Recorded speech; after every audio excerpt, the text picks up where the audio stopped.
Welcome, guys, back to the I Love Wrestling podcast. I'm your host, as always, Justin Woolwine. Today we are welcomed with Mr. Jimmy Jacobs. How we doing, man? I am, that's a tough question. Jeez, you start with the hard ones. Uh, I feel mostly hopeful in life. How about that? I like it. I like Yeah. it. Before we get started into wrestling, I couldn't help but to notice all the books and stuff behind you. Is that a Hogwarts castle? No, that's No? that's actually the uh, Notre Dame, Okay. right? And From, that's Egyptian pyramid, and that's a cat. I like uh, Legos. I have a okay. bunch of stuff in here too, and a bunch of books. There's more books there too, but yeah. No, me and my fiance are big fans of Harry Potter. We have all the books, all like the Yeah, Lego sets. Harry Potter's right there. You can see the sorting hat is actually right there, and the I Lego sorting hat. You I can got kind it of on my desk. yeah. The um, Harry Potter books are right there. You can sort of see. Yeah, we got like four sets of the full set. Like yeah. it's kind of crazy. Um, but what have you been up to lately since departing from AEW? What's life for Jimmy Jacobs been like? It's been the craziest, most intense 6 months of my life. I think. I think that's fair to say. I was struggling a lot, and 26 years of just like going, I it was like my mantra. It was like anytime, any place, anywhere, any show, I'll be there. For the year and a half or whatever I worked for AEW, I didn't miss a single day except I was sick one time, but I flew to the city, and then once I was in the hotel, I was like, I'm sick, I can't go into TV. But um, yeah, so I was like running really hard for a really long time, and finally I just like the wheels are falling off, and I had to tell Tony, I was like, hey man, I can't do this anymore. I can't keep going. And so for the first time in my post pubescent life, I like stopped. I just stopped. I slowed my whole life down, and then as these months have gone by, I've slowed it down more and more and more. And when I say it's insane, when I say it's like crazy and intense, it's because when I stopped for the first time in my life, I had to stop and see who I was. That was only available to me by stopping running, distracting, and going and being on the road constantly, and just all this perpetual motion and perpetual distraction, perpetual numbing, all the stuff that I've been doing my whole life, all these coping mechanisms I've had my entire life. Um, what When I stopped, it's like it turned out there was a ton of stuff that needed my attention, a ton of stuff that I had been ignoring or um, blind to my whole life. So this last 6 months has been the process of, after 41 years of life, finally seeing the invisible strings of the unconscious mind that have been dictating my life, that I've allowed myself to be subjugated to, and actually confronting myself and actually looking at myself and going, what the fuck is going on with you, man? Which I had done a bit. I've been on like a spiritual journey, let's say, for the past like 7 years. Went to rehab like 8 years ago, and that was a bit of a break. That was like a month of like, hey, what's going on? And I was able to do that a little bit. But this is really the first time that I've dug all the way in and going, oh, it's not great in there.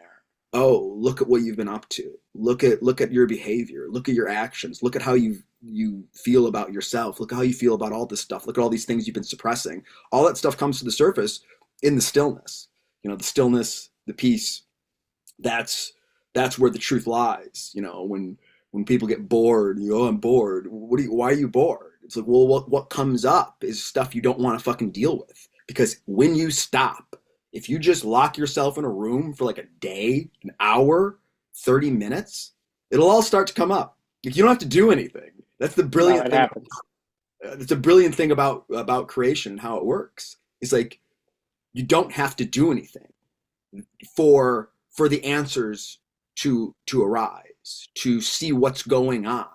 It's You have to learn to stop. You have to learn to stop doing, and then just whatever, like shit will come up, and you'll go, "Why is this coming up?" And but it's all there to guide you, back home, I guess, back to your like authentic self, you could say. And so that's the last 6 months has been what's up. And I've done a little bit of stuff. I wrestled a little bit for XICW here in Detroit, a company I worked for on and off since I was like 16. A company in Canada called CWE. I did a tour for them in January, and I've been helping out Scott D'Amore a bit with Maple Leaf Pro. So that's the only sort of wrestling stuff I've done. But I will continue to help out Scott with Maple Leaf Pro. Outside of that, I'm not sure what I'm going to do next. Okay. Is staying with wrestling something that you think you'll always be a part of? It was at one point.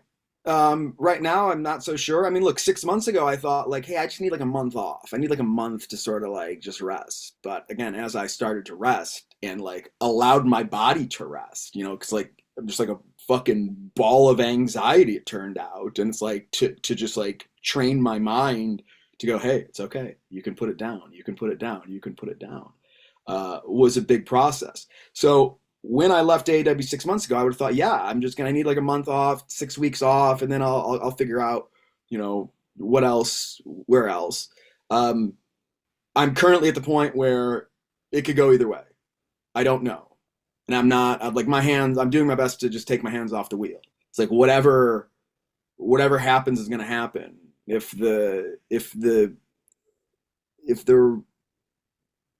I'm led back into wrestling, I will go back into wrestling. If I'm led somewhere else, I will go somewhere else. I'm at the point in my life where it's like, if my calling is working at a gas station, that's fine. I'm okay with it. Okay. I've been told that you are an incredible mind for this business. So the most intriguing part of me is, where did that start, or where did it come from? And a lot of this podcast has to do with that. So I'm going to start with my first question that I have written down here. And that's when did you find wrestling, and maybe what made you fall in love with it? Yeah, so I have one older brother, and he's 3 years older than me, and he liked wrestling. So when he was a kid, he would watch wrestling, and I liked what my older brother liked. And the story I've told like my whole life, story I've told my whole life is that I wanted to be a pro wrestler as a child, and so then I followed my dream and went to be a pro wrestler, and that's what I did. It's only in this last 6 months. In the last month. I think in the last month, it finally hit me to go, yeah, that's not what happened. You followed your brother's dream. That's what you did. You spent 26 years in the wrestling business because you wanted your brother to like you. That's what happened. Like, and I did that. I did that with my life. I spent 26 years doing something because I wanted validation from my older brother. Not to say like wrestling wasn't great, and like, because it brought out so much in me, and I've got so much love for so much of it, and so many people in it, and just like the creation aspect of it, and how that brought out like a creative nature in me that kind of like wasn't there otherwise, like a little bit in music, but like wrestling, like I wasn't in school I was a math guy, not a like a creative writing guy. So yeah, my brother wanted to be a pro wrestler. So when he was like his senior year in high school, he found a local pro wrestling school, and I just sort of like followed him, and I did it too, and I just stayed doing it. I loved it. I loved it. I did. Like I loved just like I was so excited to the first time getting in a ring, the first time being on a show, just all of it. I loved it, and I just like continued doing it. The idea of like success or whatever it was never in my mind until like all of a sudden it started to happen a little bit. It was when I was like 21, so it was 20 years ago.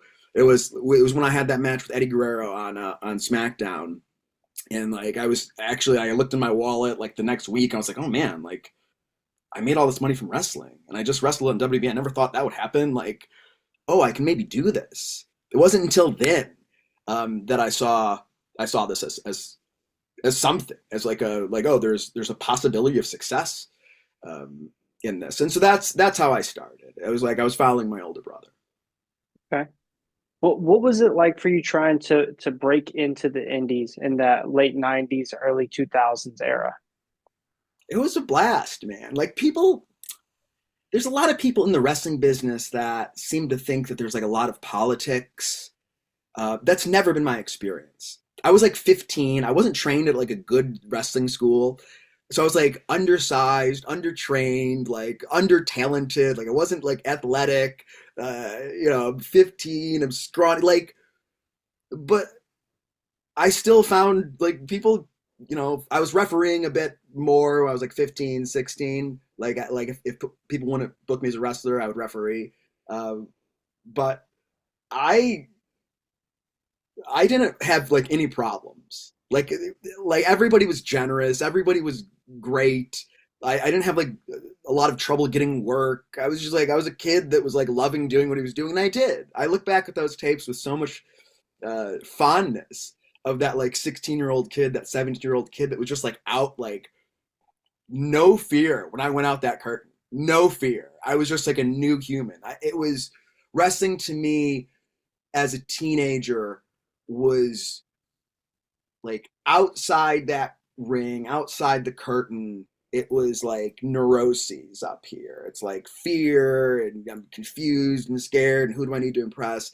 As soon as I step out of the curtain, it's like this like authenticity, all this stuff that is like bottled up would just like explode out. I would fucking come out the curtain just like a lunatic. Yeah, so I had a fine time, 99, 2000, 2001. It was a hot time in wrestling. The Attitude Era had like the success of that had trickled down to the indies, so like places were drawing. It was a good time.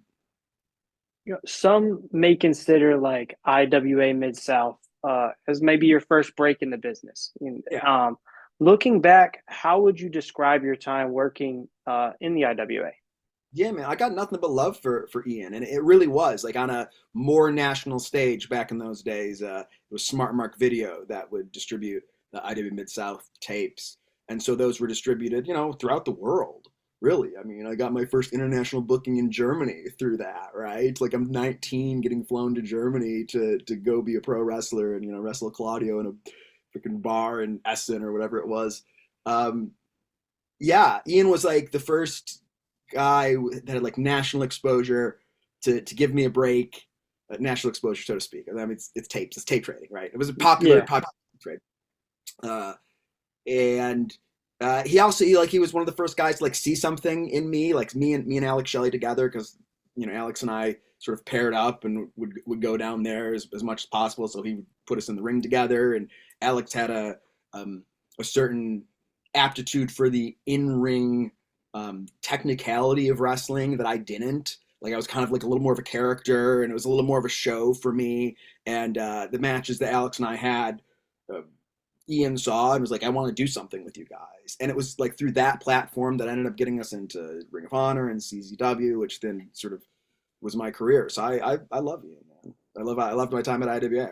He put me in there with so many guys, and it was a locker room where Bull Payne and Mitch Ryder and Michael Todd Stratton, like these guys that had worked like the Memphis territories, and I'm 19, and it's like it was great. Looking back, it wasn't IWA Mid South, but IWA East Coast was actually my first introduction to you. Currently, I live in Chicago, outside of Chicago, but I used to live in West Virginia. Me and my dad went to South Charleston, and that was my first exposure seeing you on a IWA East Coast show. And from then, um, it was just for you it was the moon, and I've paid attention every step of the way. So it's cool to now talk to you about that. Was Yeah. was East Coast similar to Mid South? No, that I think that was Pondo's Yep. company, and I probably only worked for him a couple times, like a few Okay. times, two, three, four. I don't know. You'd have to look it up, but it's count them on one hand. No, like IW Mid South was like the womb my of my sort of birth into being a more notable, to the extent that I was, independent wrestler. Okay. Something else that I was really interested in doing research that I didn't realize that you actually were a part of was Wrestling Society X. Can you tell us a little bit about your time there with guys like Tyler Black? Yeah, that was great. That was an exciting time. I was like 22, and um, I was kind of rocking it to the extent that I was again at Ring of Honor. I was doing like the Ballad of Lacey and that whole angle, which like finally like I started with Ring of Honor in '03, but it wasn't until like '06 that like Gabe Spolsky, was a booker, was like finally on board with me. Like he finally got like what I had to give. He did. he booked me enough in those first few years, but I wasn't like a central guy. He put the tag titles on me and BJ, but like he just didn't get what I was. And so like that's happening. And then in that fall, like TNA had reached out to me and flew me down to Florida for a match. And then the Wrestling Society Act. So it's like all this stuff's happening. Like I'm 22 going like, if my career keeps going like this, I'll be fucking a millionaire by the time I'm 26. It didn't go that way. The trajectory eventually plateaued. Um, but Wrestling Society X is awesome. Kudos to Kevin Kleinrock and the guys from Big Vision Entertainment for getting pro wrestling on MTV. It was a bit of a weird fit. It didn't seem like we particularly had the support of the network, which, when for your show to be successful, you kind of need the support of the network. But it was awesome. We stayed in a beautiful hotel on Sunset Boulevard in LA for 10 days. We were on this sound stage and they had catering and we got a per diem. This is like big stuff if you're an indie wrestler. This is like luxurious. It was luxurious. It was shooting a TV show and it was decent money. And it seemed like the sky was the limit. At that point, I I knew that like nothing happens till it happens, right? So even though we're on MTV, it doesn't mean anything. It doesn't mean anything until it takes hold, right? So Yeah. I like a lot of people were talking like this is it. You guys are gonna be big stars. And so there's a lot of air pumped in us, and I found that to be a bit uh like an off-putting. It's like I don't sell me on things right now. Don't sell when you're trying to get me to sign the contract. Don't sell me on like you guys are going to be at the VMAs and MTV Spring Break. Like not like nothing happens until it happens. Until we're stars, don't tell me you're going to be a big star. But it was so cool. It was a fun time. It was a great experience. A lot of great guys there. I had Good Charlotte call the match that I had that aired on MTV proper, which was great. I felt like such I felt like such success because like my ex girlfriend from a few years prior was a huge Good Charlotte fan, and I felt like here I am on MTV, with Good Charlotte. What now, motherfucker? Uh, so it was a fun time. Unfortunately, it really didn't pan out how you would hope it would, but so it goes. Do you think like something like Wrestling Society X could work now? You think maybe it's just ahead of its time? Again, there's just so many other factors to it. Okay. People have this very like myopic, am I using that word right? Like myopic view, like very like narrow view Yeah. of like what wrestling is and what it takes to be successful, right? Something to like really take hold. And you know, just putting what we did in 2006, putting it on TV now, it's like who knows? But different factors behind it. Again, the support of the fucking of the network, or a different celebrity being attached to it, or whatever. Man, the planets have to align. It's not just like the product you put out on TV uh, dictates the success of the product. It's not that. And people who think that, they're wrong. They are wrong, wrong, wrong. It's like there are cultural factors involved that are like far more fundamental and far more primary. It's like, Hulkamania could have never run wild without, the vision of Vince McMahon and cable TV at the very same time taking a hold, and MTV taking a hold, and the partnership of MTV. And the Attitude Era would have never happened if it wasn't at the exact same time where cable now is in every household. And you have these two companies going head to head, and the kids that grew up on Hulkamania are now teenagers, and you have, it's like there's just all these other factors. Even what's going on right now, it's like with WWE and AEW, and like how WWE is sort of taken off and it's hot. It's like the product is very good, but there's so many other factors to it. Not least of which is the departure of Vince McMahon, who had a lot of bad will, I think, with the wrestling fans, and Triple H, who built a lot of goodwill with them. I mean, there's just like so many other factors. So when you ask a question like, would it be successful now? It's like, Who knows? would the planets align? I don't know. Okay. You mentioned BJ Whitmer earlier. How important was BJ to like your early days within Ring of Honor? I mean, BJ was absolutely critical to my career. I mean, he and I were your tag team champions in 2005. We had a run together as a tag team, and it was like okay, but it was really the feud afterwards. As BJ, when we got in the ring together, we had good chemistry, and BJ like pushed me again. Like I tend a little more towards like I like pro wrestling, like I like house show wrestling. I like characters. I like just like wrestling. I didn't like the Ring of Honor style. Like I didn't like doing that. That wasn't my forte. It's not what I like. Yeah, heck yeah, I'm gonna do all this different stuff. It's like but so BJ always like pushed me a little harder than I would have gone otherwise. And yeah, we just had good chemistry. And again, a couple things just lined up well. Where it's like we had this slip off the top rope trying to do this power bomb, and he almost killed me, and it becomes this sort of crazy moment that sets the stage for the rest of our feud. And yeah, man, my career was inextricably linked with BJ. You mentioned being different from the normal Ring of Honor style. Do you think that though is maybe what set you apart, made people draw more towards you because you got wrestling on this side and then Jimmy Jacobs, who is more character and like you said, old school, maybe wrestling. Yeah, yes and no. It was Okay. like uh, again in 2006 when I did the Ballad of Lacey and did the whole emo thing with Lacey. It's like that's when Gabe finally saw it's like okay, there's a character here that's worth something. Because I had talked to him before. I'm like, hey, dude, I'm more of a character. I need like a program to be in. He's like, characters are nice, but like the matches sell the DVDs. You don't have those kind of matches, right? That was like the conversation. But like, I was able to find a niche as a guy who niche or niche who did like more like complex long-term storytelling with characters, and I could deliver enough in the ring. But ultimately, um I couldn't deliver quite enough. In 2008 when we were doing like the Age of the Fall stuff,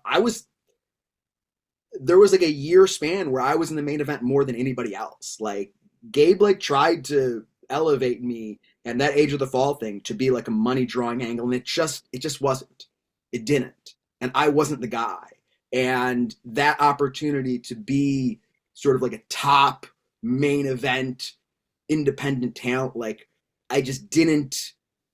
I didn't bring it out. Like I at least either didn't have the capacity, talent for it, or just didn't work hard enough to have the capacity for it.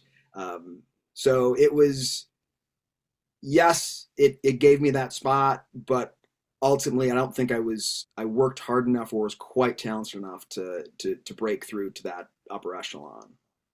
Okay. You brought up Age of the Fall. How did what's the origin of the start of that story? How did that come about?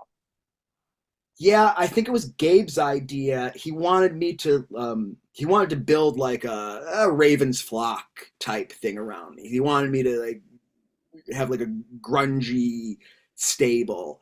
And uh yeah, it was a good time. It was like the summer of 2007 when he and I were like emails back and forth and phone calls back and forth, like conceptualizing like what this thing is going to be and who's going to be in it. And once he made the decision to put Tyler Black in it, I had pitched Tyler Black and Merrick Brave like as a tag team. And he took a look at the both of them and he goes, I don't think Merrick's ready, but Tyler's going to be a star. And so it became me and Tyler as the tag team with Necro as the heater, um, which was ultimately a vehicle to make Tyler Seth the star. Like that was like kind of the purpose of the Age of the Fall. It was like the Briscoes need a new tag team to work with because like they were the guys, and you keep creating new teams and feeding new teams to the top talent. That's like how wrestling works. Uh, and and then also it was to create a star in Tyler Black. So once Tyler was on board, he had it was kind of his um, he put a bit of like what the Age of the Fall ended up being, more like a Fight Club type rhetoric of Okay. there's like sort of social malfeasance that we're sort of going to take on head on, face to face. So Tyler, he wrote the blogs, and the three of us sort of collaborated to figure out what this thing was going to be and how the debut was. I remember that was like the big thing. It's like, what's this debut going to be? And just I'm thinking of what sort of crazy stuff we can do to get some things to get like sort of an illusionist something, appear or whatever. And ultimately, yeah, we came up with this idea that ended up being pretty good. Do you have any maybe like favorite moments from that time period of your career?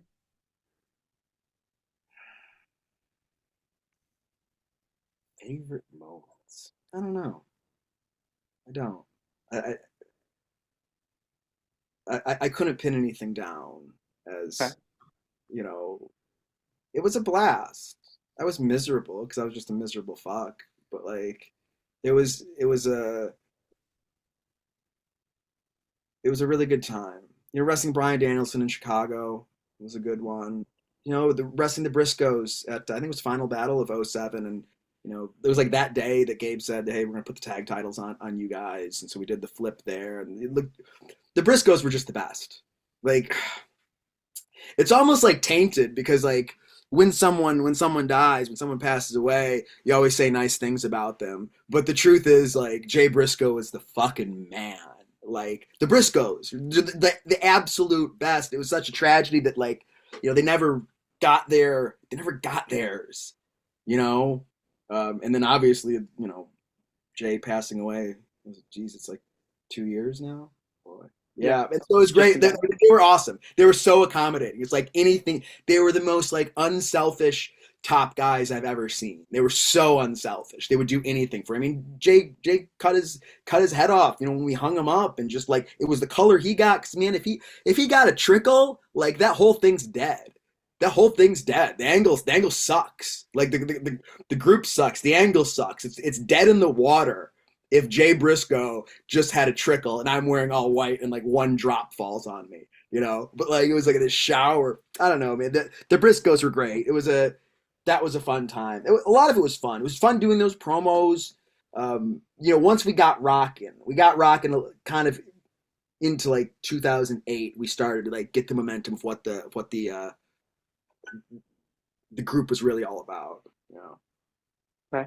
I plan on touching on the Briscoes a little bit later, in a follow up question. But seeing how we're bringing up their greatness, something that's been really cool to see is the evolution of Mark Briscoe since Jay's passing. As a friend of Jay and Mark, what's it been like for you to be able to watch Mark go to these heights on TV and like win the Ring of Honor title and fight in Continental Classics and things like that? I mean, look, it's awesome. It's awesome that Mark is finally getting the stage that he deserves. But it's tragic that the Briscoes never got the stage they deserved, all because of like one like stupid offhanded tweet that Jay made, Over a decade ago. over a decade ago, and these absolute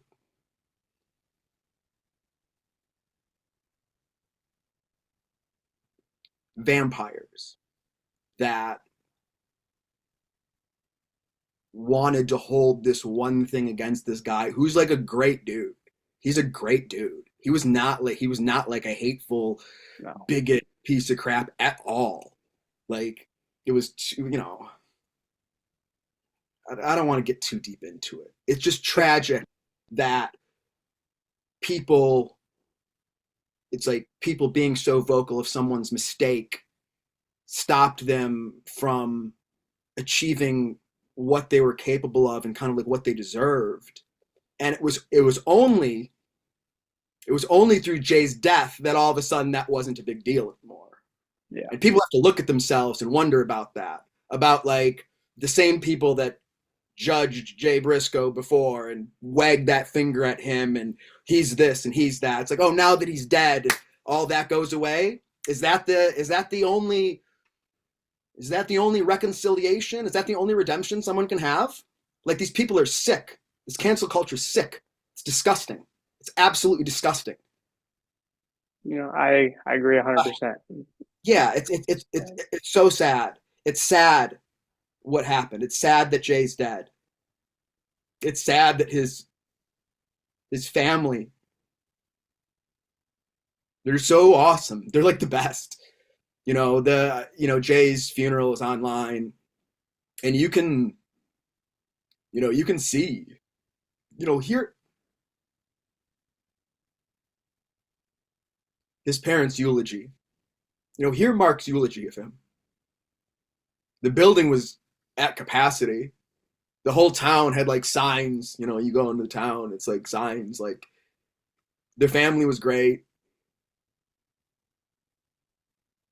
The Briscoes are the best, man, and it is awesome to see that Mark is getting what he deserves finally. Definitely, definitely. Maybe to go to something more lighthearted. I apologize for going there, No, but look, you know what, man? I don't care anymore. You know, nah, it's fine. Like this is sad, and if I cry, it's okay to cry. And if it's like if I'm upset, like that's okay. It's okay to be angry when I see things in the world. I go, I don't like this. I don't like how people treat each other. I don't like how people judge each other. I don't like how people don't give space for redemption.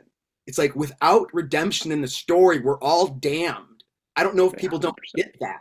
It's like look in the mirror for 1 second, and if you have any shred of honesty in you, you see that you are just as fallen as the rest of us. Like we're none of us are perfect. We all, if you think for like 5 seconds, you could imagine anything you've done, something you've done that if the rest of the world knew about it, you would never be allowed in polite society again. Every single person has that inside of them. Every single person has done something like that.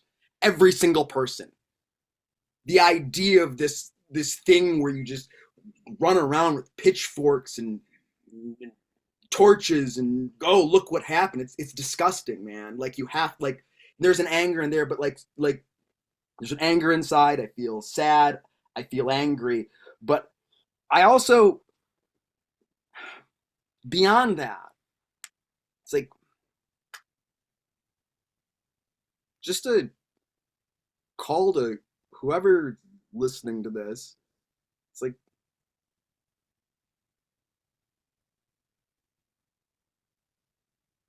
just let down the judgment, you know? Yeah, It's like we're all human beings. We're just like doing our best to like, clumsily navigate this thing called life that no one gave us instructions for. And I just, I have empathy. I have empathy for the fuck ups. Maybe because I know I'm one myself. yeah. I that reached me deep. I'm not gonna lie. uh, Something lighter, fine. Yeah, yeah. Okay. some lighter. Let's something that like me and Ace Perry talked about was that spike. You've carried it throughout your career. What made you choose, or how did that spike come to be one of your trademarks? Yeah, I stole it from Kevin Sullivan. And when I say I stole it, I mean like I actually stole it from him. Okay. He left his spike in the locker room at a show I did, and he left it there. So I took his spike. All right, I took Kevin Sullivan's spike that he had left there, and yeah, then I started. That was like an '03, and then I first started carrying it around with me because I was wrestling this guy who I had a problem with, and just in case things got out of hand, like I put a spike in my boot, and then yeah, I started using it. Yeah, yeah. It's an okay gimmick. It doesn't I have like it. quite it doesn't have quite the flash like this. It's not like Jeff Jarrett's guitar is like it's so No, big and it cracks over your head and it explodes everywhere. The spike is it's like a little small. It's not quite as like it's not the best gimmick, but it's okay. It's not it's bad. subtle and more violent. Yeah, and a guy needs to bleed if you use it too. So like you have that limitation as well. What's funny is I don't have the same spike. I have a railroad spike actually autographed by Kevin Sullivan. So it's really cool that that's where you got it from. Yeah. Speaking of Ace Perry, what was your experience like working with Ace, and how do you feel about the stories that you two were able to tell with each other, whether it's as a team or as opposition? I forgot we teamed. Yeah, we had a feud like, man, it was like 10 years ago, over 10 years ago. It was like Yes. right towards the end of my independent run. Because I remember I lost like a loser leaves town match, loser leaves IWA match against him. And there's this great clip on YouTube of me like the referees like screwed, like there was like two referees and they like both screwed things up. And there's this great I mean, I'm not proud of it. Like I have a really uh short temper in the ring, like Okay. for people fucking up. Uh, because if you say in the back that you have it, and then we go out there and you don't have it, it's like you fucking lied to me. You told me you had it, and now I'm mid performance finding out that you don't have it. Woo! I get mad about that. So yeah, there's this great clip of like Jimmy Jacobs losing it on referees. I'm just like losing my mind because they're like early for their spot or late for their spot, and I'm just going nuts. Um, yeah, I don't remember a whole ton of it, to be Okay. honest with you.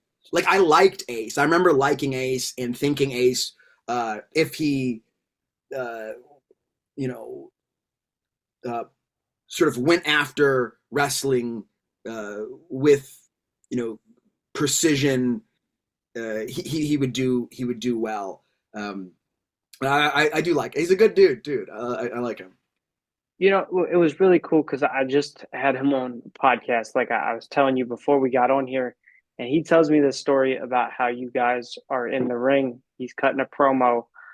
He got like a victory over you, maybe a roll up or something like that. The whole point was he wanted to earn your respect, and he's cutting this promo, and the whole time you're asking him for more, and he didn't know what you meant, and he kept going, he kept going, he kept going, until eventually he starts crying, and then you just walk away from him. And he was like, that's subtly just the genius of Jimmy Jacobs. He doesn't let you know what you need, what the finish line is, but once you get there, you know, and he makes you know. So that was one of like the most intriguing stories that I got from that interview. Do you remember that? I don't. I mean, it doesn't surprise me. It sounds like something I would do because like if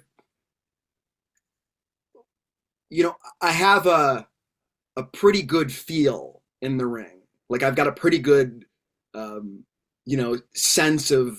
I have a good like what I have. This is what I have. What I have is an aptitude for storytelling and like how to dramatically present it. Like it's something that's intuitive.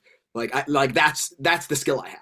Right. The rest of it is all secondary. It's like I just kind of like get what storytelling is and I get how to present it. So if he's not bringing it enough to like bring the whole thing together where it needs to come to this like crescendo or to this point, to this like emotional point, like yeah, I would go like, come on, man, like more. Get like you got to get there. We can't leave on the like, flatness. We have to leave at this point, and everything needs to come to a point. So I'm glad he was able to follow me, and tears came out, and it's good, great, good. We got to where we're going, right? Somewhere like that's near me, that you've been in and around a lot is AAW here in the Chicago area. That's a promotion that literally to this day has you on their banners, on their walls as being a champion. How like maybe how important and what was your time like working with AAW here in Chicago? Yeah, it started in a lot of controversy because Okay. 20 years ago I was the IW Mid South champion, and Ian canceled a weekend of shows, and then Danny paid me some money to come to his show, AAW, and throw his belt in the trash, throw Ian's belt in the trash, and I did that. I'm not very proud of that. It's not like a good thing. It wasn't like it was a cowardly move, but it did help, you know, put AAW on the map a little bit. It got them to sort of this a little bit of buzz, and they put together good shows, and I mean, it was a staple of my career for my entire indie, from like '05 to 2015. I think I worked for Danny like basically consistently for 10 years, and then for a little bit after after I got fired from WWE, I worked for him too for a while, and I always loved those fans. And um, yeah, AEW is a home for me. Yeah.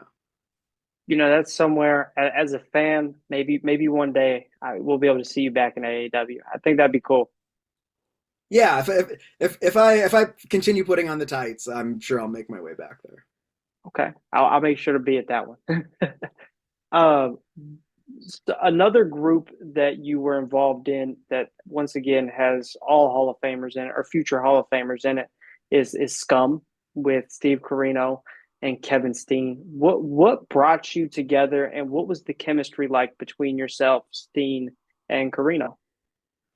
Yeah, so Delirious was booker of Ring of Honor at the time, and I was working for Gabe at Evolve at Dragon Gate USA, and Mm-hmm. Delirious had called me up to come back. He had the idea of he called it what's the angle called? It was like wrestling recovery or wrestling evil rehab, evil recovery, something like that. He had like that was like the name for it backstage. Um, where he like some of the greatest like super villains of ROH history sort of like come back and try to make amends, and then the whole thing goes awry. So that was the conceptualization of it. I was just sort of brought in as a character. It wasn't any of my sort of creative input particularly to that or Scum. Like really like Kevin's a very like honestly like creatively dominant person. So Okay. he kind of took the lead, and I was fine following in that. But it was good because like there was a certain truth to it. I mean, not really, because obviously they positioned us in like, good positions. So, but just the idea that we were like the storyline wise, it was like Kevin and Jim Cornette, right? That was the thing, and it was true. Like Kevin wasn't a Jim Cornette guy, and so there was like truth behind it, and uh, we were sort of like a little bit of like Ring of Honor at that point was really trying to brand itself strongly as like a sports presentation of pro wrestling. It was just on Sinclair just bought the company, and so guys like Kevin and me and Steve weren't um, weren't what they were looking for exactly, like to highlight exactly. But the angle ended up going well. Kevin was world champion. Me and Steve were tag champions, and I love those two. Those two are the best. Is that angle, do you think, what sparked like maybe your second run in ROH? What kept you there for until you would eventually depart in what 2015, I think? Yeah, that was the start of that. It was the story with me, Steve, and Kevin, sort of fighting, and then together, and then we expanded Scum to be like a larger faction, and then we had the big blow off, and then I had to have this redemption story. Then and then we did a decade, and then yeah, that was it. That was my second run there. How cool was it for you to be able to see somebody like Kevin Steen, now Kevin Owens, be able to make it to not only NXT, but then go on to be a main fixture on the main roster in WWE? It's great. Kevin's one of my best friends. He's the man. Um, like, what else is gonna happen? It's like when guys are good, guys are good. Again, people talk about like wrestling politics and this and that. I just go, here's what I've seen over my career. Health permitting, some guys get injured or whatever, but health permitting, like the guys that are good, they get theirs. The guys that aren't good, it doesn't matter how hard you try to make them good, they tank.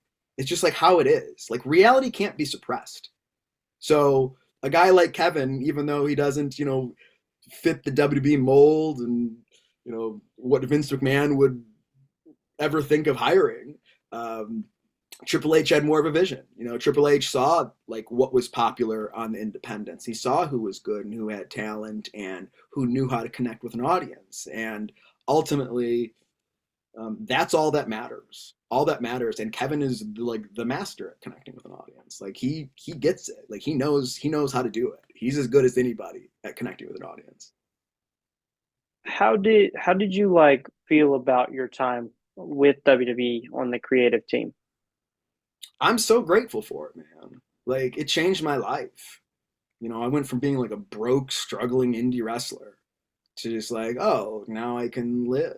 And now I don't have to want for anything. And then it brought me into, you know, producing these huge live television events every week. You know, the WWE production is massive.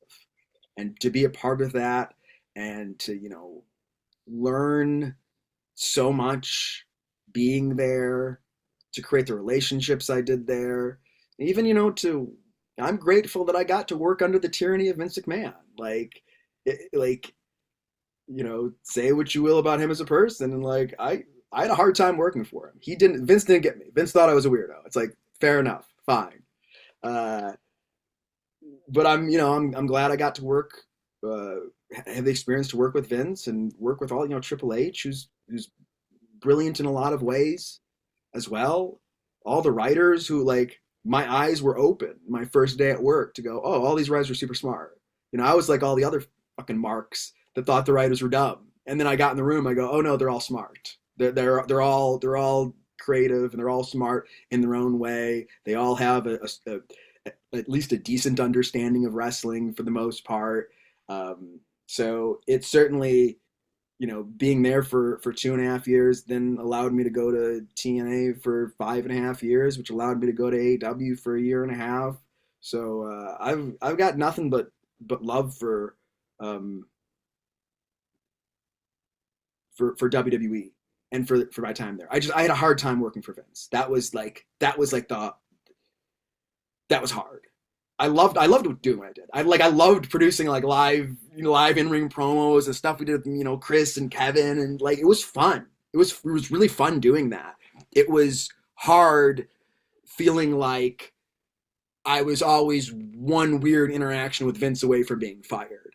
And so then you start to get scared and you stop playing to win and you start playing to not lose. And that was just no fun. Like the last 6 months I was there, particularly once I got out of rehab and I have to deal with all this shit sober, I was like, oh, oh God. Yeah. There's this time, it was like it was a couple months out of rehab, and like when you've been numbing yourself your whole life and then you have to like face reality like straight on, it's like it's intense. It's like you're just sensitive to things. And we're in this production meeting and I pitched something to Vince. It was something with like it was Kevin and like the execution of an angle we were doing. I think Kevin and Shane McMahon, something like that. Okay. I pitched this thing and the execution of it, and Vince goes, well, what would you do after that? And then I just, continue. I go, well, I think you would do it like this. And like, well, then what about this? And then, well, I think, and I'm like, we go back and forth like 4 different times before I realized like he's not having a conversation with me. He's like shutting me down. And I'm not like now all of a sudden, like, it's like we're arguing. It went from like, I just think he's asking me an honest question. Really he's going, no, what would you do then? Why would you do this?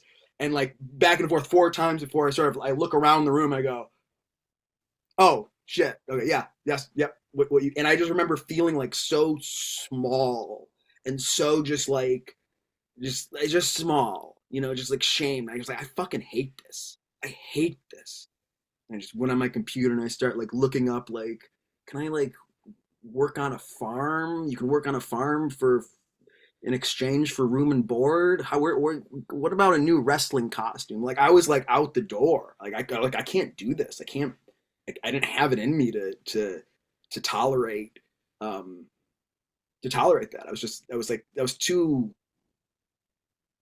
sensitive, weak maybe, something like that. It just wasn't like, yeah, it wasn't fun with Vince. I've heard he's not the easiest human being to be around. Again, he's a fucking legend, greatest wrestling Yes. pro of all time. I don't want to like take anything away from him or sit here and like badmouth him, like fuck him or whatever. Look, whatever he's done personally, outside of my vision I can't speak to. I can speak to 100%. what he's done in my vision that's not nice. But you don't need to be a nice guy necessarily to be a good businessman or a good promoter. But yeah, it was just difficult for me to work for him. For me to work for him. Fair enough. Fair enough. You know, what led to maybe the exit from WWE was honestly maybe one of the coolest episodes of Being the Elite ever made as an avid BTE watcher at that time. Um, did you know going out there and talking to the cast of Being the Elite that that was going to be the end for your Uh, WWE days? I knew that if I posted that picture online, that people probably wouldn't like it. I Okay. remember that. I remember I was in gorilla position. I was there was like a writer's assistant that was like producing a promo like for the first time, so I was like sort of like overseeing him, and I'm standing there and I just go ah fuck it, and I post this thing, and it was like 30 minutes later. I get pulled into a room, and my boss is like, "What the fuck is this? Why are we seeing this? Why, you know?"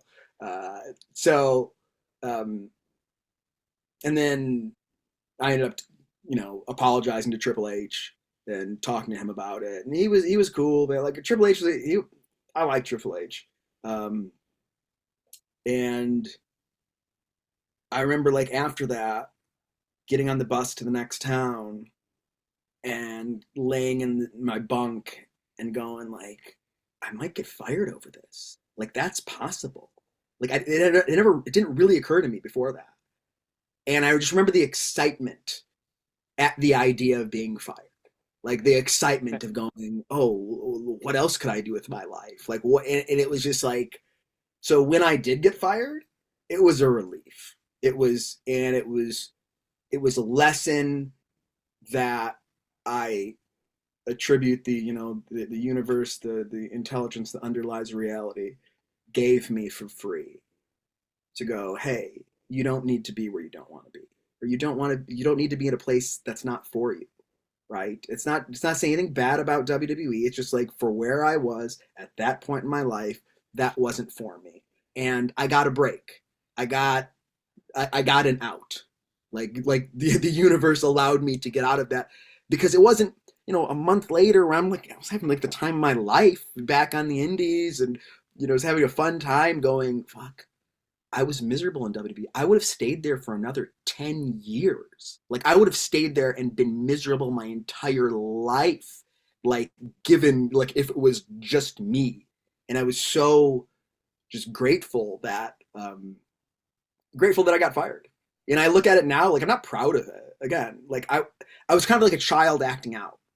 Like I had become discontent and I didn't know how to really express myself. I didn't really I felt so like boxed in. And again, I'm sensitive now that I have to deal with reality on reality's terms. And I just kind of like acted out like a child because I resented the fact that I was judged by things other than like my work.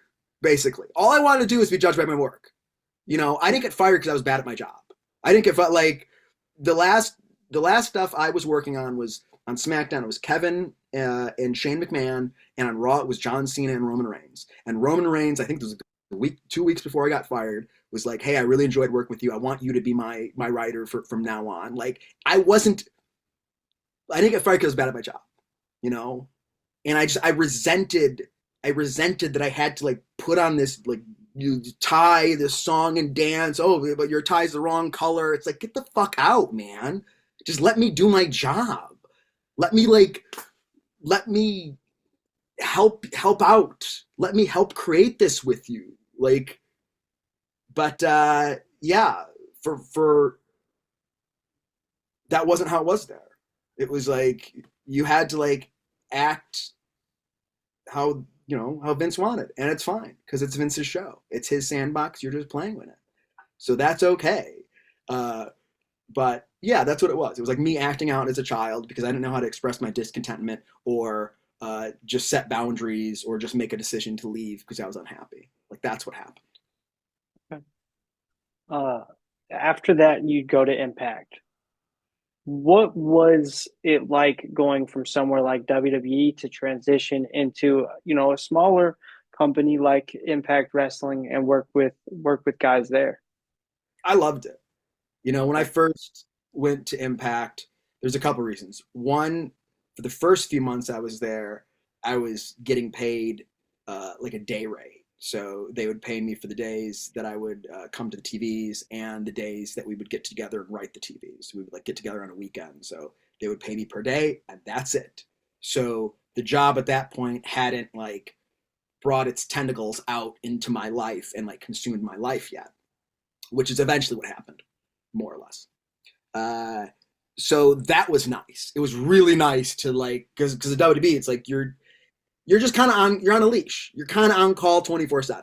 That's just kind of how it is, right? If something needs to be rewritten on a Sunday night at midnight because Vince just saw it and said, "What the fuck is this?" It's like you have to do that. Like you're kind of on a leash, so the job sort of just like it just takes up your life, and it felt really nice to have some space. Uh, and it just felt really nice to where things were so ordered in WWE as far as like every word needs to be written down, everything you do needs to be run by Vince, and you can't do anything unless Vince has approved it. And the process of getting Vince to approve something is challenging because Vince has his hands in everything, so he doesn't have time necessarily to like it's hard to get to him to if you want to change something, it's like, well, he's busy, so it was not an efficient process, and it was a very constraining process. Which again, that happens. That's not even like a slight. It's just to go. Sometimes when you put too much structure into something, it confines it too much, and that's how WWE felt.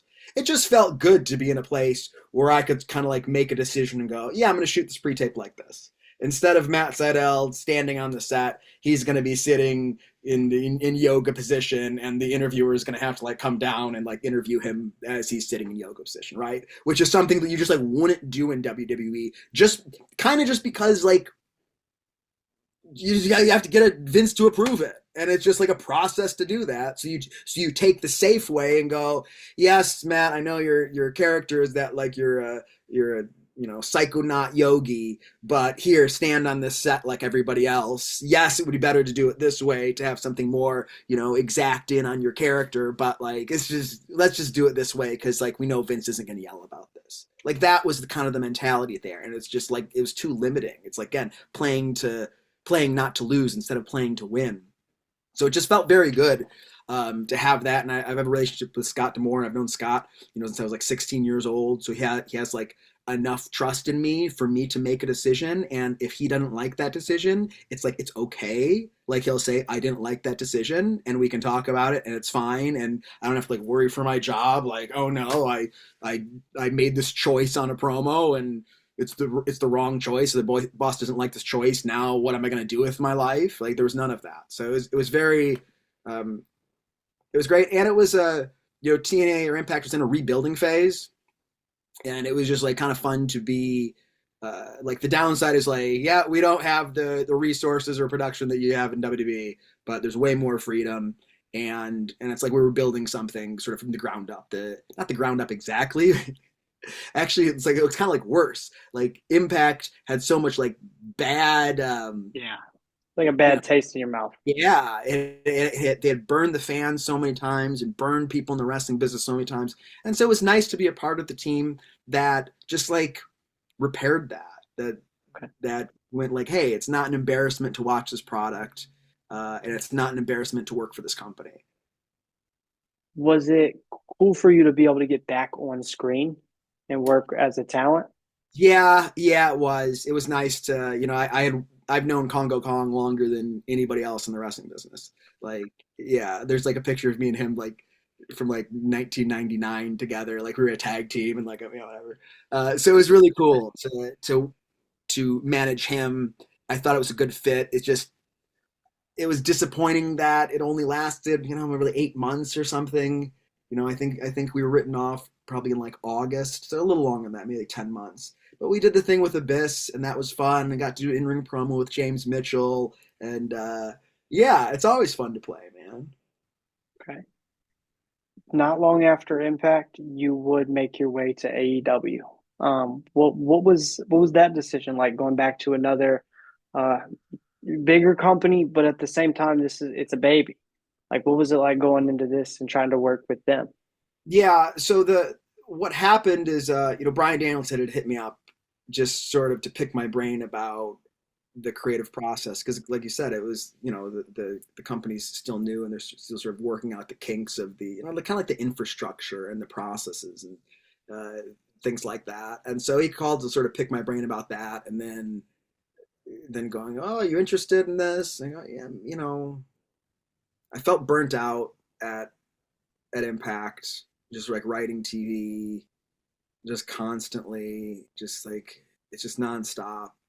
And the job had like sort of started to bring its tentacles into my life more and more and more. And it was a thing that I was just doing like these days and these days. And all of a sudden, it's like every single day I have something to do at Impact. And I didn't really know how to put like boundaries around in my life. That's been an ongoing theme for the entirety of my life. Is that I just, I wasn't good at going like, hey, I'm taking today off, or hey, I'm not doing this today. Hey, I'll do this, and we'll do this. Like, and so that had sort of consumed me. I felt burnt out. I felt like I don't have any ideas anymore. Like, how many more?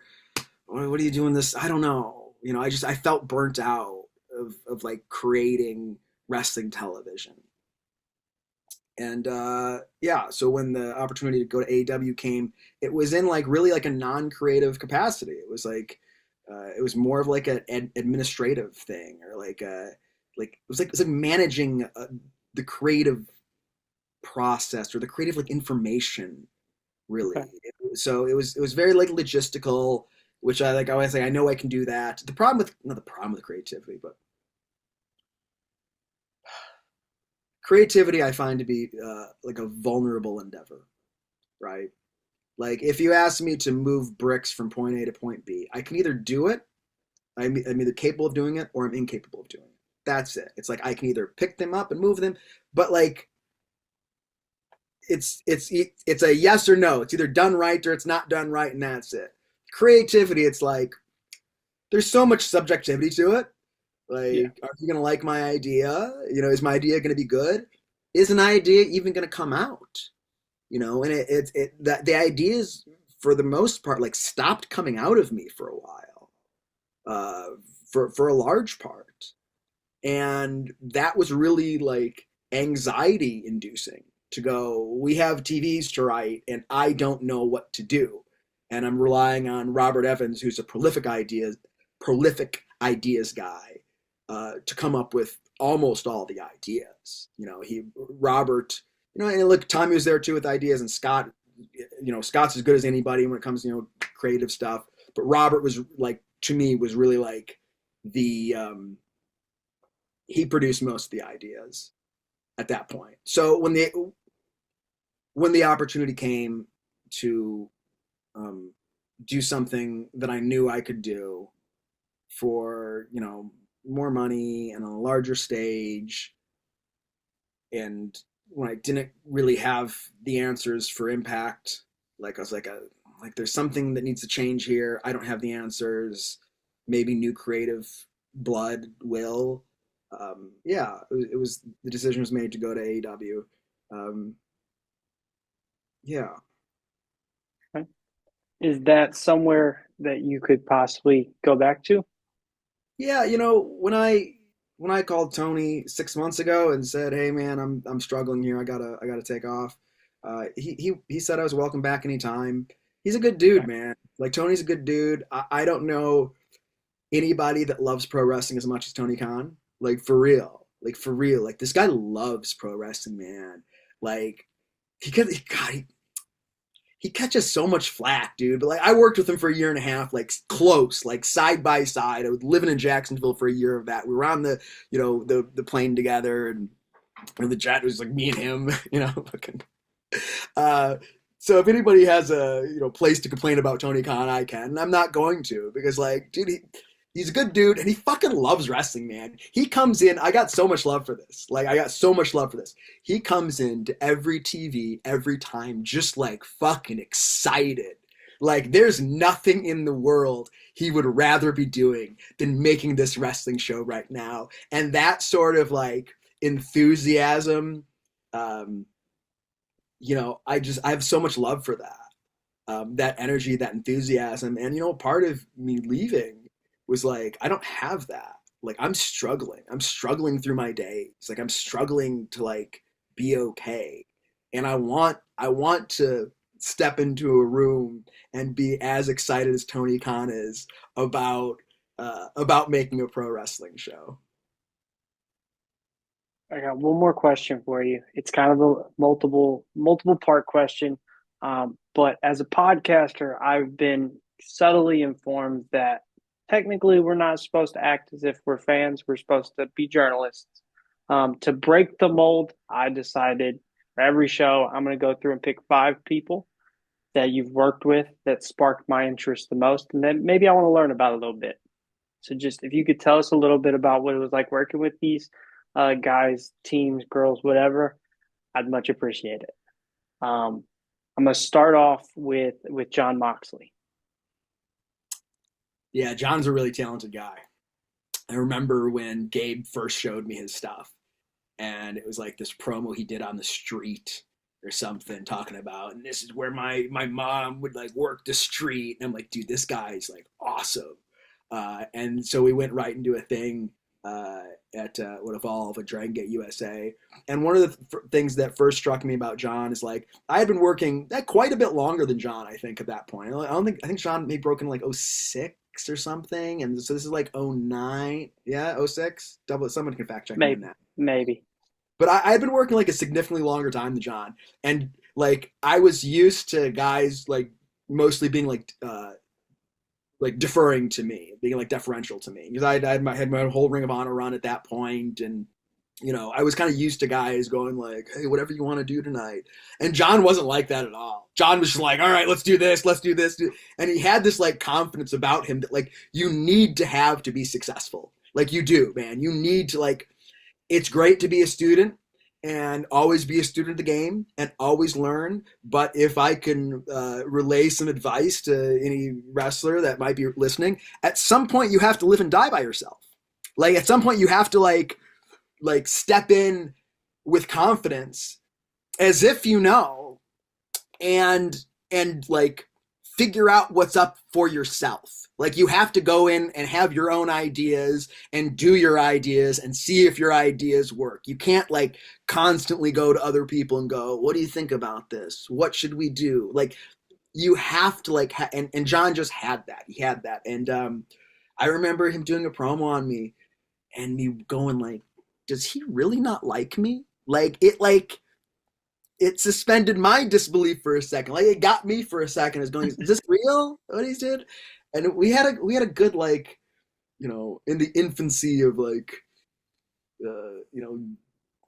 infancy of YouTube, but before everybody had like nice recording phones and high def stuff, we had like a nice like online promo back and forth series, and we had some decent matches too, and I was very happy for his success. But again, it's like when guys are good, it's like of course he's going to be, if he stays healthy. Like what else is going to happen? Is this guy going to toil on the indies for years, cutting promos like this and like having that sort of presence? And so I'm happy for John, man. I always like him. It's phenomenal. Next, I got Mr. Eddie Kingston. Fuck me, I love Eddie. Yeah, man, I've known Eddie for like a long time. Like I've got a lot of love for Eddie. And when he went to AEW, I think there was like a collective, like there was a like collective joy inside the wrestling business for like he finally got his break. He deserved it. Yeah, like when I was working for WWE, there was only 3 people I think that I got like tryouts for, and Eddie was one of them, and they passed on him, and much like John is very good at this too. Eddie Kingston is one of the best in the business at saying I'm gonna kick your ass and have it be believable.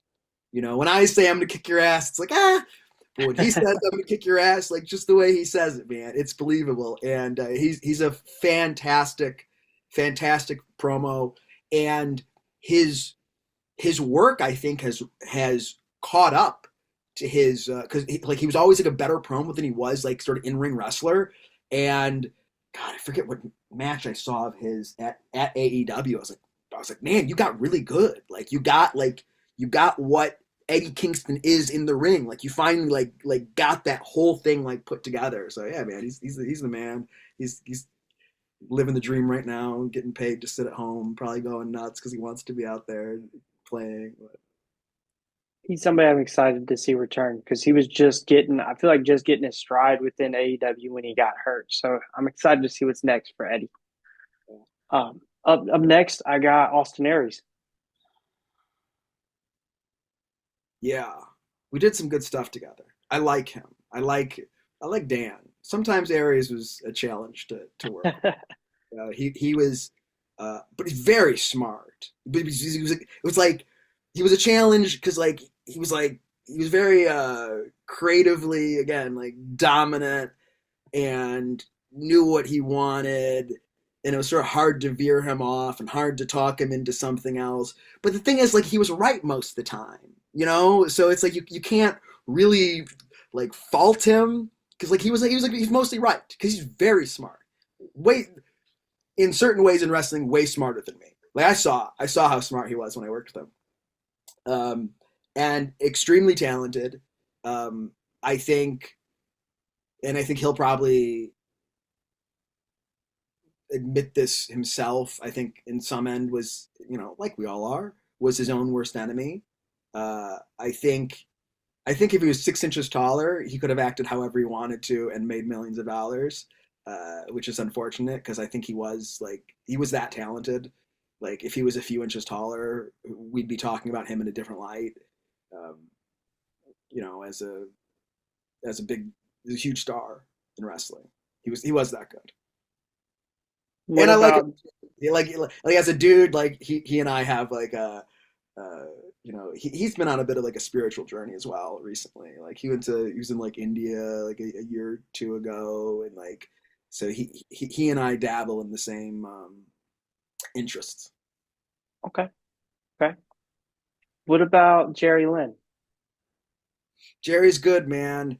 Uh, like Jerry was fuck. I first wrestled Jerry when I was like 19 or so for Ian. Like Ian put me in there. It was King of the Death Match '03. We had a good little one. He was always like very giving. It's like there were these veterans. Look, when you have a certain status anywhere, you know, in life and wrestling, wherever, it's like you can use it like benevolently, or you can be a prick about it. You know, you can use it to sort of like oppress people and you know put people down and whatever. Jerry was always like a super good dude, and a very good wrestler as well. And I'm happy that you know he found a place in wrestling. You know, as a coach at AEW, it was always good to see him, and he's always a good dude. Yeah, I like Jerry. It's phenomenal. Last but not least, we talked about him earlier. Um, but what about the Briscoes? Yeah, yeah, the Briscoes are the best. Like Best in the business? before I deleted my Twitter, deactivated it permanently, whatever. Uh, I downloaded like my whole like all my old tweets. I like went back as a a year ago or so, and I went back and I saw like I was looking at all my old tweets, and like dude, so many of them were like putting over Kevin and El Generico, the Young Bucks, and the Briscoes. Like I was just like in love with those guys. You know, 10, 15, more than that, 20 years ago. Like just like, and they were so good. I mean, I remember being in the ring in Toronto doing a tag match against the Briscoes, man, and like their music hit and they come out and fucking, you know, Jay, you know, comes out there tough, and there's Chicken like fucking bouncing around him, and they just have this like presence, this aura, and I just remember thinking like I am not in the same league as these guys. Like these guys like shouldn't be here. They shouldn't be here wrestling me right now. Like I remember like thinking that as they came out. Like this is like why are they here wrestling me? These guys need to be on WrestleMania. Like they had such good presence, and again they were the most giving top guys, and top guy at ROH, whatever. They were top guys there. They were the most unselfish top guys that I've ever seen. Like they would really do anything for. They weren't dumb. It's not like they would do anything for you that would make them look bad, but they would do anything for you to like for the betterment of the business of the match. And again, they were just like great dudes, man. Jay's funerals. I mean, it was sold out, dude. Just people from every wrestling company from the entire town. Like one of the last things I did with him was on the chicken farm. We did a thing with them and the Good Brothers at Impact. So we had a quick little thing with them, and like right before they went to AEW, and I was so grateful that I got like one last thing with them boys, man. That's great. Jimmy, I want to say thank you so much for joining us here on the podcast. It was an absolute pleasure. If you ever want to come back on, I'd love to have you. There's tons more to talk about. I think we only scraped the top of the barrel, maybe. So I'd love to have you on for part 2, 3, whatever. Cool, man. Before I let you go, is there anything social media wise or anything like that you want to plug? I'm on Instagram currently, Jimmy Jacobs X. I post there some. Oh, I just got access to my old photo bucket account, and there's a lot of gems in there of like old pictures. So I just posted like right before I got on here, like a picture like me and AJ Styles from like 20 years ago of us like goofing around. I wrote like AJ loves me on my hand for some reason. I'm like 21, and there's a lot of like just silly stuff like that that I might post on Instagram, but I'm on there a little bit. Maple Leaf Pro pay-per-view return to the old Maple Leaf Gardens on May 10th. So that I'll be there, and I'll be a part of that. So yeah, that's about it. Okay. Thank you once again. I will just leave this off on see you later then, Jimmy.